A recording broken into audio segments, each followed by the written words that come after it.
صبح بدا من طلعته. ایک عورت عراق سے آئی، اس کی 5 یتیم بچیاں تھیں تو اسے ضرورت تھی وظیفے کی. اس نے آ کے پوچھا حضرت عمر بن عبدالعزیز کا گھر کہاں؟ تو لوگوں نے فرمایا وہ سامنے جو ٹاٹ اور بوریے کا پردہ لٹک رہا ہے وہ عمر بن عبدالعزیز کا گھر ہے. دروازے پہ دستک دی تو ایک عورت اندر برتن دھو رہی تھی. پوچھا السلام علیکم، امیر المومنین سے ملنا ہے. وہ کہنے لگی اس درخت کی چھاؤں میں بیٹھ جاؤ، ابھی تشریف لاتے ہیں. تھوڑی دیر گزری تو حضرت عمر بن عبدالعزیز آئے تو کنویں سے پانی نکال کے نا، سین میں کنواں تھا تو جو جگہ میں مٹی اڑ رہی تھی نا، گرد اڑ رہی تھی، ہوتا ہے نا عصر کے بعد لوگ پانی پھینکتے ہیں، وہاں پانی پھینکنے لگے، چھڑکاؤ کرنے لگے. تو تھوڑی تھوڑی باتیں وہ خاتون آپ سے کرنے لگی. تو وہ جو عورت آئی تھی نا، وہ کہنے لگی تم غلام سے باتیں کر رہی ہو، تمہیں پردہ کرنا چاہیے. وہ کہنے لگی یہ غلام نہیں، یہ میرے شوہر ہیں اور یہ امیر المومنین عمر بن عبدالعزیز ہیں. کہنے لگی یہ عمر بن عبدالعزیز ہے؟ کہا ہاں یہ عمر بن عبدالعزیز ہے. تو وہ خاتون حاضر ہوئی، کھجوریں اس کو دی گئی کھانے کے لیے. اس نے کہا حضور میری 5 یتیم بیٹیاں ہیں، مجھے وظیفہ چاہیے. جناب عمر بن عبدالعزیز نے ایک بیٹی کا نام پوچھا، ولدیت پوچھی، وظیفہ لکھا. عورت کہنے لگی اللہ تیرا شکر ہے میری بچی کا وظیفہ لگ گیا. دوسری کا نام پوچھا، ولدیت پوچھی، عمر پوچھی، وظیفہ لگایا. اللہ تیرا شکر ہے میری یتیم بچی کا وظیفہ. 4 بچیوں کے وظیفے عمر لکھتے رہے. خاتون اللہ کی حمد کرتی رہی.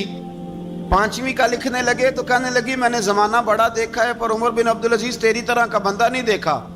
آپ فرمانے لگے اب میں 5ویں کا وظیفہ نہیں لکھتا، 4 کا وظیفہ جا کے گورنر سے منظور کرا لے اور 4 کو کہنا تھوڑا تھوڑا 5ویں کو بھی دے دے. حضور کیوں نہیں لکھتے؟ فرمایا جب تک تو حمد کے لائق رب کی حمد کر رہی تھی میں وظیفے لکھ رہا تھا، اب تو نے میری تعریفیں شروع کر دی. اپنی تعریف پر کیسے وظیفہ لکھوں؟ وہ تو حمد کے لائق ہے، اس کی حمد ہونی چاہیے، لیکن میں اپنی تعریف پر، اپنی خوشامد پر میں نہیں لکھتا. جا اللہ تعالیٰ تیری لیے بہتری کرے. وہ خاتون کہتی ہے میں وہاں سے آئی، مجھے مہینوں لگ گئے، سفر لمبا تھا. عراق پہنچی تو عراق کے گورنر کو جب میں نے وہ روکا دیا تو ان کی چیخیں نکل گئی، تڑپ کے روئے. میں نے کہا کیا ہوا؟ کہنے لگی بی بی جس نیک آدمی نے تجھے یہ لکھ کے دیا تھا نا، چند دن ہوئے ان کا انتقال ہو گیا. عمر بن عبدالعزیز پردہ فرما گئے. وہ خاتون پھر روئی، کہنے لگی یتیم بیٹیوں کا اب کیا بنے گا، اس رکے کا کیا بنے گا؟ تو آپ فرمانے لگے بی بی جب امیر عمر بن عبدالعزیز جیسا ہو تو گورنروں کو بھی اللہ کچھ توفیق دے ہی دیتا ہے. اگر انہوں نے تیرا وظیفہ زندگی میں لکھا تھا تو فکر نہ کر، جب تک میں زندہ رہوں گا وظیفہ پہنچتا رہے گا. آپ کے گورنر نے لکھا کہ حضرت صاحب گورنر ہاؤس کی عمارت کمزور ہو گئی ہے، نہیں بنا لوں. تو آپ فرمانے لگے تو عدل کا قلعہ کیوں نہیں بناتا، انصاف کی دیواریں کیوں نہیں کھڑی کرتا؟ فرمایا چھوڑ اینٹیں لگانا، عدل و انصاف کا قلعہ بنا. سب سے بڑی بات یہ تھی کہ بڑے پابند تھے صوم و صلات کے، دن کو تلاوت کرتے، رات کو عبادت کرتے، پنجگانہ نماز میں کھڑے ہوتے. اللہ کے خوف کی بات آتی تو چڑیا کی طرح پھڑ پڑاتے، ڈرتے. آپ کی اہلیہ کہنے لگی عمر بن عبدالعزیز یہ کیفیت کیسے ہوئی؟ فرمانے لگے ایک ذہن میں بات بیٹھ گئی تھی کہ رب نے حساب پوچھنا ہے اور میں نے حساب دینا ہے. تو جس کو پتا ہونا میں نے حساب دینا ہے اور مجھ سے کسی نے حساب پوچھنا ہے، پھر سمجھیں حساب دینا ہے اور کسی نے حساب پوچھنا ہے، حساب دینا ہے اور حساب. تو فرماتے ہیں جب یہ ذہن بن گیا نا کہ میں نے حساب دینا ہے اور رب نے حساب پوچھنا ہے تو بس پھر میں نے حساب کر کے رکھنا شروع کر دیا. پھر میں نے کوشش کی ہے کہ حساب کروں کہ نا انصافی نہ ہو جائے، ظلم نہ ہو جائے. ایک آدمی بڑی دور سے چل کے آیا، عرض کی حضور آپ کے گورنر نے میرا مال چھین لیا ہے، واپس نہیں کرتا. تو حضرت عمر بن عبدالعزیز رحمۃ اللہ نے رکا لکھا. فرمایا میں نے تو تجھے نیک آدمی سمجھ کے گورنر بنایا تھا اور تو لوگوں کے مال نہیں واپس کرتا، فوراً واپس کر. اس کے نام جب خط لکھا تو آدمی خوش ہو گیا. تو آپ فرمانے لگے اب یہ بتا تیرا آنے جانے کا خرچہ کتنا ہوا؟ عرض کی حضور کیا مطلب؟ آپ فرمانے لگے ایک تجھ پہ ظلم ہو اور دوسرا تیرے اوپر اور خرچے ڈالے جائیں. دیکھیں نا، ایک آدمی کی زمین پہ قبضہ ہو، پھر وہ وکیل کرے، پھر وہ گواہ اکٹھے کرتا پھرے، پھر وہ مسائل میں الجھ جائے. جناب عمر بن عبدالعزیز نے ہمیں ایک سوچ عطا فرمائی. فرمایا ایک تیرے اوپر ظلم ہوا، ایک تجھے اتنی تکلیف ہوئی یہاں آنے کی، اور ایک تیرا خرچ ہوا، بتا کتنے پیسے. عرض کی حضور میرا تو لاکھوں کا مال آپ نے واپس کرا دیا ہے، اب چھوڑے خرچے کو. فرمایا نہ بھائی، یہ میرے رسول کائنات کا دین ہے، اس میں ہم ہر شے کا حساب کر کے رکھیں گے. تیرا خرچ ہوا ہے، تیرا خرچہ ہوا ہے، تجھے آنا پڑا، تجھے جانا پڑا. اور دنیا کے منصفوں، فیصلے کرنے والوں، تھوڑا خیال تو کرو کتنے لوگ ہیں جو رول گئے بیچارے رستوں میں کچہریوں کے، جو عدالتوں کے چکر لگا لگا کے تھک گئے، جن کی اولادیں تڑپ اٹھیں، مکان بک گئے. انہوں نے اپنے حقوق کیا لینے تھے، ان کی تو باقی چیزیں بھی چلی گئیں. فرمایا خرچہ بتا کتنا ہوا؟ عرض کی حضور 60 دینار تقریباً. فرمایا اسے مال خزانہ سے 60 دینار بھی دو. پھر فرمایا میری جیب سے اسے 50 اور دو تاکہ یہ آنے جانے میں مزید روٹی کھا سکے، گوشت کے ساتھ روٹی کھائے. اور پھر فرمایا معاف کر دینا، حکومت عمر بن عبدالعزیز کی تھی پر تجھے بڑی تکلیف اٹھانی پڑی، اذیت اٹھانی پڑی. یارو اس رنگ میں اس شخص نے حکومت کی، اس انداز میں، اور سب سے بڑھ کر بنو امیہ میں سے تھے. لیکن میرے رسول پاک کی اولاد سے جو پیار، حضور کی نسل سے، کسی نے آپ کے سامنے کہہ دیا، امام جلال الدین سیوطی نے اس کو لکھا ہے، کسی نے عمر بن عبدالعزیز رضی اللہ تعالیٰ عنہ کے سامنے کہہ دیا یزید امیر المومنین تھا، مومنوں کا امیر تھا. فرمایا پکڑو اس بدذات کو 20 کوڑے مارو، پکڑو اس نالائق کو، اسے 20 کوڑے مارو. یہ نبی پاک کے خاندان کے قاتل کو امیر المومنین کہتا ہے. یہ فتویٰ جناب عمر کا. مولا علی شیر خدا کی اولاد میں سے ایک شہزادے آپ کے پاس آئے کسی کام کے لیے، تو عمر بن عبدالعزیز اٹھ کے کھڑے ہو گئے، ہاتھ باندھ دیے، کہنے لگے حضور ساری دنیا میرے پاس آئے، آپ نا ایک رکا لکھ دیا کریں یا پیغام دے دیا کریں، اس لیے کہ اس دھرتی پہ جو کچھ بھی ہے وہ مدینے والے رسول کا ہی صدقہ ہے. حضور کی اولاد سے پیار، نبی پاک صلی اللہ علیہ وسلم کے خاندان کے ساتھ محبت. حضرت عمر بن عبدالعزیز نے فلاح عامہ کے کام کرائے، بڑے بڑے سرائے بنائے، لوگوں کے ٹھہرانے کا بندوبست کیا، وظائف دیے غریبوں کو، مساجد بنائی، مدارس بنائے. آپ کو مجدد کہا جاتا ہے، نئے سرے سے تجدید کی، علماء سے پیار کیا، صدقات و خیرات کا ایک ایسا ماحول دنیا کے اندر بنایا کہ لوگ کہتے ہیں کہ ہم زکوٰۃ دینے کے لیے بندہ تلاش کرتے تھے، پر جناب عمر بن عبدالعزیز کے زمانے میں کوئی زکوٰۃ لینے والا میسر نہیں آتا تھا. ایک شخص ملا تو لوگوں نے اس کو اتنی زکوٰۃ دی، اتنی زکوٰۃ دی، اتنی زکوٰۃ دی، لوگ خوشحال ہو گئے. اتنی زکوٰۃ دی کہ اگلے سال وہ خود زکوٰۃ دے رہا تھا. حضرت عمر بن عبدالعزیز نے ایسا ماحول بنا کے لوگوں کو دیا، اس طرح کی نوعیت آپ نے لوگوں کو دی کہ خوشحالی نظر آنے لگی. ذمیوں کے، غیر مسلموں کے حقوق کا بھی تحفظ فرمایا. 39 سال عمر پائی، صرف نمازیں بھی پڑھ گئے، صدقے بھی دے گئے، عبادتیں بھی کر گئے، 2.5 سال حکومت بھی کر گئے، اللہ رسول کو راضی بھی کر گئے. عمر پائی 39، پورے 40 نہیں، 39 سال عمر پائی. اتنا کچھ کر گئے. ہم تو بھی انتظار میں رہتے، ہم تو بھی انتظار میں. اٹھ فریدا ستیا تے داڑھی آ گیا ہی پور. اٹھ فریدا، یہ ستیا کا مطلب بابا جی نے غفلت بیان کیا ہے، کہ مطلب یہ نہیں کہ سچی مچی سویا ہوا تھا، کہتے تو غافل ہے. اٹھ فریدا ستیا داڑھی آ گیا ہی پور، اور اگا نیڑے آ گیا ہی، پیچھا رہ گیا ہی دور. 40 سال کی عمر میں آپ کو زہر دے دیا گیا. کچھ لوگوں کو برداشت نہیں نہ ہوا. ایک شخص آیا رکا لے کے، اس نے کہا حضور پچھلا خلیفہ میرے نام 20,000 دینار لکھ گیا ہے پر وہ فوت ہو گیا ہے، تو آپ یہ رکا ہے، مجھے 20,000 دینار دے دیں. آپ فرمانے لگے سنبھال کے رکھ، شاید میرے بعد والا دے دے. رکا سنبھال کے رکھ، پر مجھ سے نہ امید رکھنا 20,000 دینار تو میں 20,000 گھر میں دوں گا اور 20,000 چولہے جلاؤں گا. میں ایک آدمی کو اتنا امیر کر دوں اور باقی لوگ دیکھتے رہے. آپ کو زہر دے دیا گیا.